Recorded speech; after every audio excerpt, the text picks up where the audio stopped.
लंबे वक्त से यूक्रेन और रूस के बीच युद्ध जारी है। सालों हो चुका है इस युद्ध को शुरू हुए, लेकिन यह युद्ध खत्म होने का नाम नहीं ले रहा है। दुनिया की जो महाशक्तियां हैं वो भी इंटरवीन कर चुकी हैं, लेकिन अब तक इस युद्ध को खत्म नहीं करवा पाई हैं। अब तक रूस यूक्रेन पर हावी दिखता था, भले ही यूक्रेन के पीछे अमेरिका और तमाम यूरोपियन देश खड़े हों, लेकिन अब बाजी पलटी है और कहा जाने लगा है कि क्या पुतिन अब फंस चुके हैं, क्योंकि यूक्रेन जो रूस पर हमला कर रहा है कई हिस्सों पर वो कब्जा कर चुका है। लगभग 15 किलोमीटर की रूस की सीमा में अंदर घुसाया है और उसके सैनिकों को भी बंदी बना लिया है। और सबसे बड़ी बात और चौंकाने वाली बात यह है कि रूस पलटवार नहीं कर रहा है।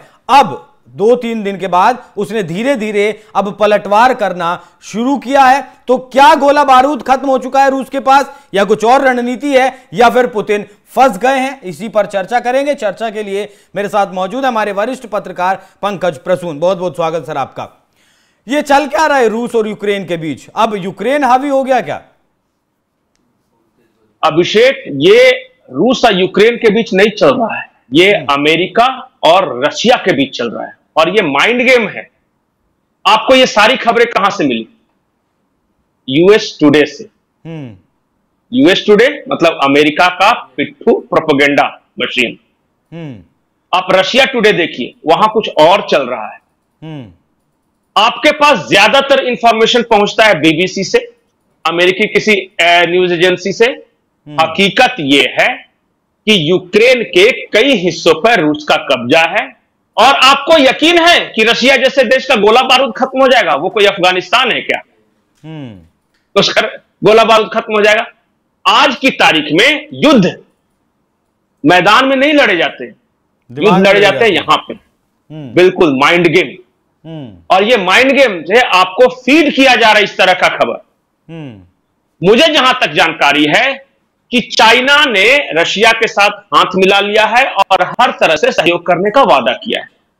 पूरे सारे के सारे नाटो देश, अमेरिका 2.5 साल से यूक्रेन के पीछे जंग लड़ रहे हैं। आपको सैनिक भले ही यूक्रेन के दिख रहे हैं, लेकिन सारी ताकत, सारा रिसोर्सेज, सारा पैसा, सारे हथियार ये नाटो और अमेरिका के हैं। बिल्कुल अमेरिका का भी।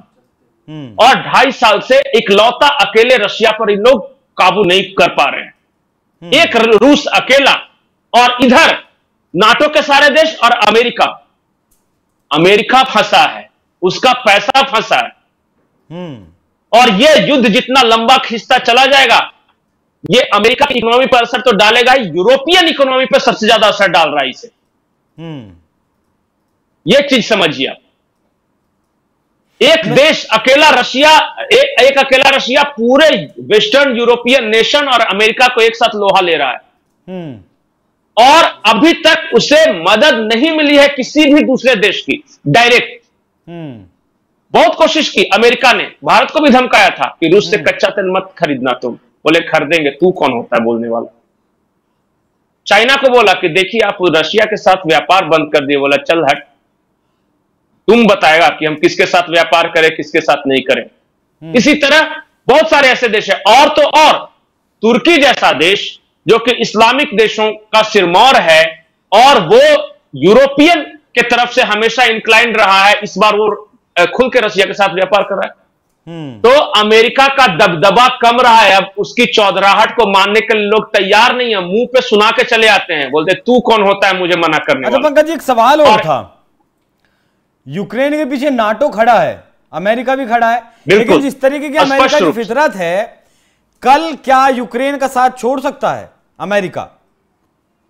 नहीं, अमेरिकी इंटरेस्ट है ना वहां पे, है वो बर्बाद हो रही है लगातार, उसके रिसोर्सेज बर्बाद हो रहे हैं। लेकिन मजबूरी है इस जंग को लड़ना।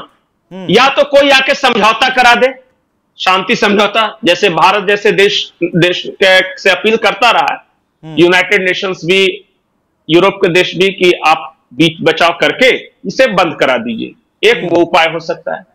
और नहीं तो ये लंबा अगर खींचेगा ना तो रशिया तो बर्बाद होगा, क्योंकि देखिए वो अकेला जंग लड़ रहा है इतने सारे देशों के साथ।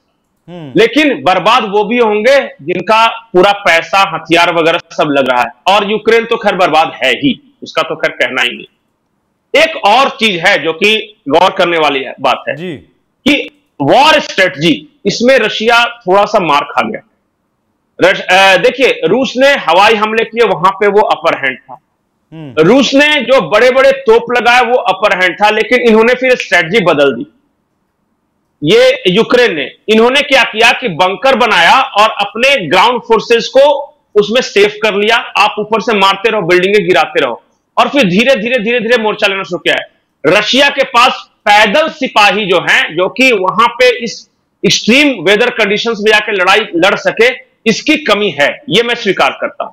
और इसलिए ये आगे नहीं बढ़ पा रहे। जो जहां था वहीं पे वहीं का वहीं है, स्टेलमेट सिचुएशन है वो।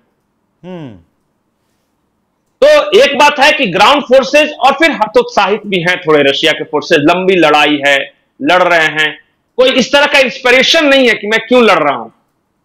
क्या रशिया जमीन के लिए लड़ रहा है? नहीं, रूस के पास इतनी जमीन पहले से है कि वहां के लोग उसे मैनेज नहीं कर पाते। क्या रशिया धन दौलत पैसे के लिए लड़ रहा है? बिल्कुल नहीं, क्योंकि उसके पास इतने रिसोर्सेज हैं कि वो यूक्रेन से वो क्या जीत के ले आएगा।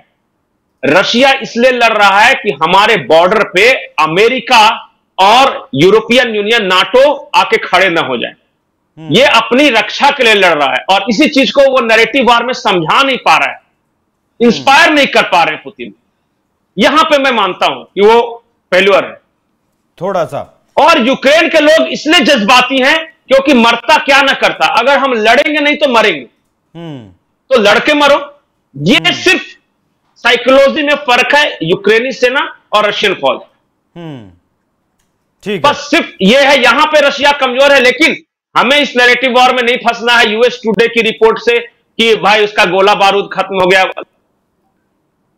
ऑप्शन है नहीं, नैरेटिव वार में भी नहीं फंसना है। और जैसे ही ये खबर निकल कर आई यूएस मीडिया से, उसके बाद एक और खबर भी आई पंकज जी कि कीव जो यूक्रेन की राजधानी है, वहां एक बार फिर से रूस ने बमबारी शुरू कर दी है कि भैया आप खबर फैलाइए कि हमारे पास गोला बारूद खत्म हो गया है, हम आपको फिर से जो है बमबारी करके दिखाते हैं कि हमारे पास गोला बारूद खत्म नहीं हुआ है। तो अंजाम कुछ एक लाइन में इस युद्ध का पंकज जी, आवाज नहीं आ रही। तो चलिए पंकज जी से अभी शायद कनेक्शन कट गया है। तो बाकी रूस को लेकर जो यूएस की तरफ से एक नैरेटिव फैलाया गया कि उसके पास गोला बारूद खत्म हो गया है या फिर पुतिन फंस गए हैं, वैसा कुछ नहीं है। जैसे ही खबर निकल कर आई, उसके बाद तुरंत रूस ने कीव पर अटैक किया, हमला किया और दिखा दिया कि आज भी हम अपर हैंड ही हैं। तो ये चर्चा आपको कैसी लगी, कमेंट कर जरूर बताइएगा। नमस्कार।